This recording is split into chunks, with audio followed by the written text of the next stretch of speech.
የኢትዮጵያ ሐዋርያዊት ቤተክርስቲያን ለጋሞ ዞን የተፈጥሮ አደጋ ተጎጂዎች የ2 ሚሊዮን ብር ድጋፍ አደረገች። ዛሬ በአርባ ምንጭ ከተማ ተገኝተው ድጋፉን ያስረከቡት በቤተክርስቲያኗ ሀገረ ስብከት ምክትል አስተዳዳሪ ቢሾፕ ጌታሁን ላምቦቤ የተመራ ልዑክ ነው። ምክትል አስተዳዳሪው በተከሰተው አደጋ ማዘናቸውን ገልጸዋል። ቤተክርስቲያኗ የገንዘብ ድጋፍ ከማድረግ ባሻገር በጸሎት ለማገዝ ዝግጁ መሆኗንም አስረድተዋል። የጋሞን ሕዝብ እናውቀው የጥበብ አስታራቂ ሕዝብ በጣም ንጹህ ቅን ሕዝብ ነው። በዚህ ቅን ንጹህ አስታራቂ ሕዝብ ላይ እንዲህ አይነት አደጋ በመድረሱ እጅግ በጣም የተሰማው።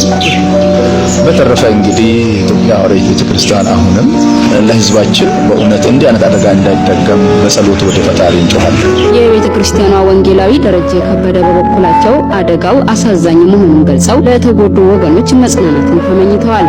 እርስ በርሳችን መረዳዳት የክርስትና ተግባር መሆን አለበት ሲሉም አስረድተዋል። መልካም ማድረግ ለሌሎች ማካፈልን አትርሱ። እንዲህ አይነቱ መስዋዕት እግዚአብሔርን ደስ ያሰኘዋል ይላል። ይሄ በዚህ መንፈስ በዚህ የእግዚአብሔር ቃል ስንፈትሽ ይህንን አግባብ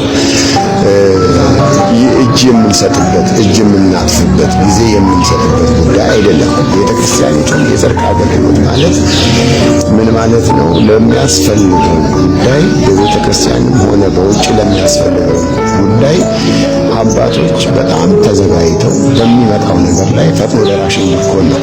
የቤተ ክርስቲያኗ አስተዳዳሪ ቢሾፕ ብርሃኑ ጅጅጎ የጋሞ ማህበረሰብ አስታራቂና ሰላም ፈላጊ መሆኑን ገልጸው በተፈጠረው አደጋ እጅጉን ማዘናቸውንና ለዘላቂ መፍትሄ እንደሚተባበሩም ጠቁመዋል። እጅግ የምንወዳቸው የምናከብራቸው ከልቤ አሁንም እያለቀሱ እዛው ህዝብን ሰብስቤ በቢሮአችን ከየብሔሩ ከየአካባቢው ከተሰበሰቡ ሰዎች ጋር አልቅሰን እንደ ኢትዮጵያ ሐዋርያዊት ቤተክርስቲያን ከዋና ሐዋርያዊት ቤተክርስቲያን ጋር የሰላም የፍቅር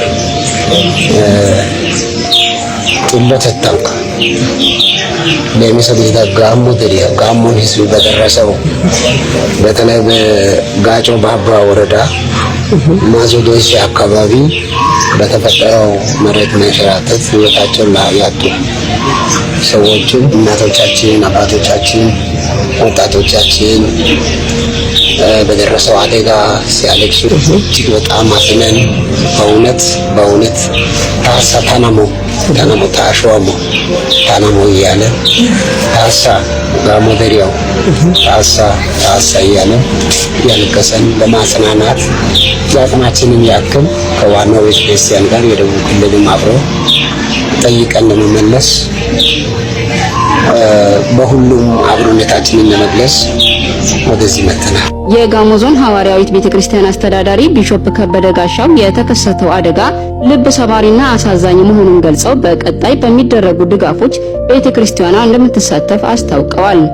እዚህ ወገኖቻችን ዘመዶቻችን በደረሰው አደጋ ምክንያት በጣም ጥልቅ ሐዘን ተሰምቶ ምክንያቱም ህዝቡን ስለማውቅ አብረን ስለምንኖር ማገለግልበት ቦታ ስለሆነ ለህዝቡ ያለው ፍቅር ትልቅ ከመሆኑ ትልቅ ሐዘን በውስጥ አለ።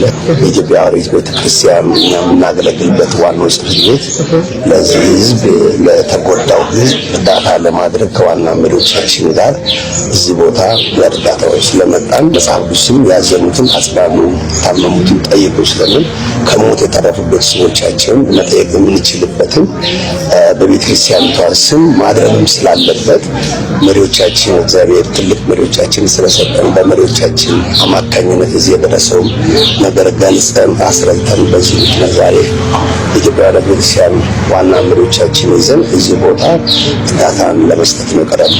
ድጋፉን የተረከቡት የጋሞ ዞን አስተዳዳሪ ልዩ አማካሪ አቶ ተስፋጽዮን ዘነበ በበኩላቸው አደጋው ከተከሰተ ቀን ጀምሮ ድጋፍ ላደረጉና ላጽናኑት ምስጋና አቅርበዋል። ለአደጋው ተጎጂዎች ዘላቂ መፍትሄ ለመስጠት በሚደረገው ጥረት የሁሉም ተሳትፎ እንዲቀጥል ጥሪ አቅርበዋል። እንደምታወቀው በጋሞ ዞን መጋቢት አንድ ላይ የተከሰተ የመሬት መንሸራተት አደጋ ተከትሎ የ125 ሰዎችን ህይወት ንጹሃን ዜጎችን አጥተናል። ከዚህ አደጋ በኋላ አደጋው በተፈጠረበት ማግስት የተረፉ አካላትን ቤተሰብ ወገኖችን መልሶ የማቋቋም የማረጋጋት ህይወታቸውን የሚመሩበትን ስርዓት የማብጀት ስራዎች ላይ በየደረጃው ኮሚቴ ተደራጅቶ ከክልል ከፌደራል እስከ ዞን ድረስ ወረዳም ድረስ ባለው ተግባር ላይ ይገኛሉ። በርካታ አካላትም ድጋፋቸውን እስካሁንም ድረስ እያደረጉ ይገኛሉ። ይህ ድጋፍ እጅግ በጣም ትርጉም ያለውና አስፈላጊ መሆኑን እናምናለን። ይህ ድጋፍ ቀጥሎ ላለው ዘለቄታዊ የሆነ የኑሮ ህይወታቸውን እንዲመሩ መልሶ የማስፈር ስራ ስለሚሰራ ካሉበት ቦታ ሌላ ቦታ ወጥተው እንደገና ቤት ሰርቶላቸው እዛ እንዲኖሩ ለሚሰራው ስራ ትልቅ ትርጉም ባለ መንገድ ነውና ይህ ድጋፍ አሁንም ተጠናክሮ እንዲቀጥል በዚህ አጋጣሚ ጥሪ እናቀርባለን።